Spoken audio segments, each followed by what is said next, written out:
Boa noite. Eu vou estar aqui explicando, primeiramente, as fases da gestação. Primeiro, tudo se inicia com o cio. Então, no momento que o animal está no cio, ele vai ter a ovulação. Ovulou, esse óvulo ele vai ser captado e vai percorrer pela tuba uterina. Esse óvulo que está percorrendo pela tuba uterina será fecundado entre a ampola e o istmo. Após esse óvulo ele ser ovulado, como pode ver aqui, o óvulo saindo, começa a formação do corpo lúteo, como está nessa imagem. Então, formação do corpo lúteo. Esse corpo lúteo ele vai produzir progesterona, e essa progesterona que será a responsável pela manutenção da gestação. Após isso, esse óvulo, ao ocorrer a fecundação, ele pode ser chamado de ovo ou zigoto. Esse momento ele dura aproximadamente 12 dias. E é nesta fase, que dura 12 dias, que vai estar ocorrendo a multiplicação celular. Então, de uma célula vai para 2, 4, 8 e assim por diante. Mas, primeiramente, existe uma fase do zigoto, que é a mórula. A mórula, ela contém até 32 células, e é nela que estão presentes as células totipotentes. Lembrando que essas células totipotentes são até a multiplicação, onde tem 8 células. Essa mórula também, ela migra para o útero. E é somente quando está no útero, ela vai, é claro, vai alterando ao longo do tempo. E quando já chega no útero, é que ela se transforma no blastocisto. Este é caracterizado pela formação de cavidade. O blastocisto, então, ele começa a partir de 64 células. É nele que tem as células pluripotentes, que podem se transformar nos diversos tecidos e órgãos. Esse blastocisto, ele só está presente no útero e ele possui duas camadas de célula. Essas camadas são embrioblasto. O embrioblasto ele dá origem ao embrião, propriamente dito. E a camada de célula de trofoblastos, ela vai dar origem à placenta e aos anexos fetais.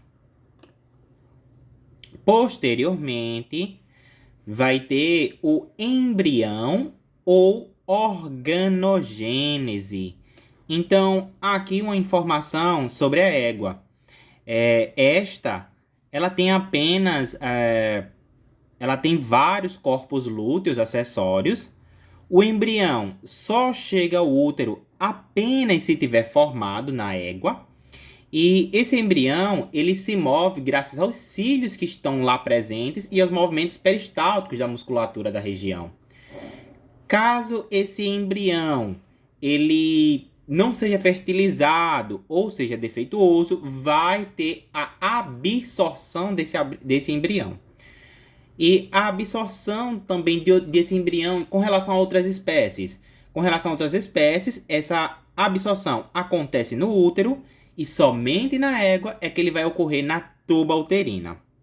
Dando continuidade às informações do embrião, é necessário frisar que ele tem início de 12 a 15 dias após a fecundação e ele vai até uma certa quantidade de dias que varia de acordo com a espécie. Ovelha e cadela vai até 34 dias, vaca 45 dias e égua de 45 a 60. É no embrião que vai estar ocorrendo a fixação. Então, é nessa fase que vai ocorrer a fixação do embrião. E essa fixação é em quem? No útero, mais precisamente no endométrio, que é o tecido da região. O reconhecimento materno. Então, como é que é feito o reconhecimento materno desse embrião?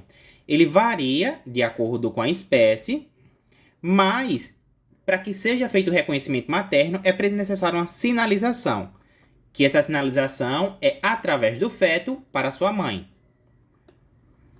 Então, essa sinalização ela é feita a partir de hormônios que são antiluteolíticos para impedir a lise do corpo lúteo. Então, com relação às espécies, Suínos, o hormônio envolvido nesse efeito antiluteolítico é o sulfato de estrona. Equinos é o estrógeno. E ovinos e bovinos é o interferon. Vale ressaltar que equinos não se sabe ao certo qual hormônio é, mas fala-se que possivelmente é o estrógeno, já que o embrião ele fica migrando de um corno uterino para outro. Caso seja feito, tem o efeito também luteotrófico, outro tipo de hormônio, que seria a prostaglandina, no caso a PGE2-alfa. Então, durante a fase do embrião, também vai estar ocorrendo algumas mudanças. É nesse momento que vai ter a expansão do trófilo a formação dos tecidos, formação do coração, e como os tecidos já estão se organizando, já é possível a sexagem. Fase fetal. Essa fase, ela ocorre, é caracterizada principalmente pelo crescimento fetal e também pela deposição de cálcio, já que é a partir daqui que está começando a formação do esqueleto do animal propriamente dito. Então, o início ele varia de acordo com a espécie. Na égua, essa fase ela começa de 60 dias após a gestação. Na vaca, 45 dias após a gestação. Uma observação é que a vaca, durante o período da gestação, ela pode ter o cio de encabelamento. Ele geralmente ocorre de 5 meses, de gestação. Ele é caracterizado pela diminuição dessa progesterona. Como a progesterona ela fazia um feedback negativo no hipotálamo, então esse feedback negativo ele deixa de ser realizado mais expressivamente, e com isso vai ter aumento do GNRH. Esse GNRH produzido pelo hipotálamo vai para a hipófise e assim vai estimular a produção de FSH e LH. Então, o animal ele pode ter um cio durante a gestação.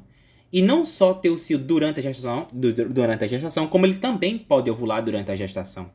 E isso é algo normal, é fisiológico. Ovelha e cadela.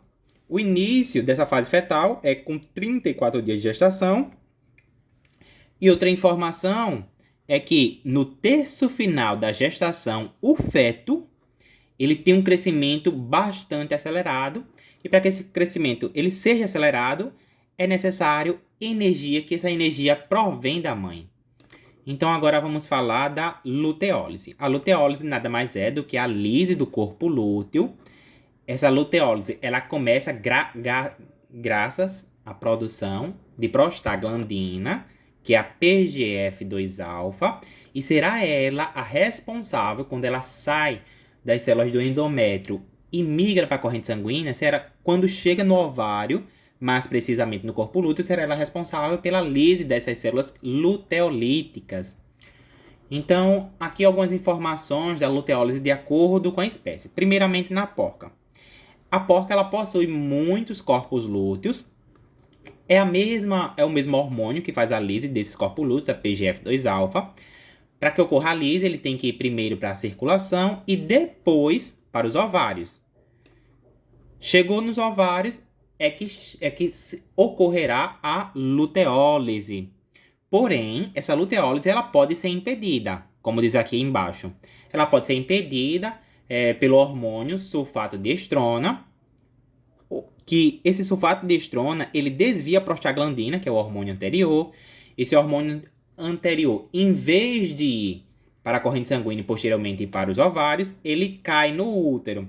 Porém, vale ressaltar que esse impedimento da luteólise só é possível nesse caso se o animal tiver, no mínimo, 4 fetos, e esses fetos têm que estar distribuídos iguais, 2 em cada córneos uterinos. Se tiver menos do que isso, a luteólise vai ocorrer. Na vaca, a luteólise então pode ser impedida pelo hormônio interferon. Esse hormônio, o que é que ele vai fazer? Ele vai manter os receptores de progesterona, já que é ela que mantém a gestação, e vai inibir os receptores de estrógeno. Com relação à luteólise na égua, ela é impedida pela migração do embrião. Esse embrião ele fica migrando de um corno uterino para outro, e o que se diz é que possivelmente Durante essa migração, a produção de estrógeno será ele o responsável por impedir que a luteólise ocorra.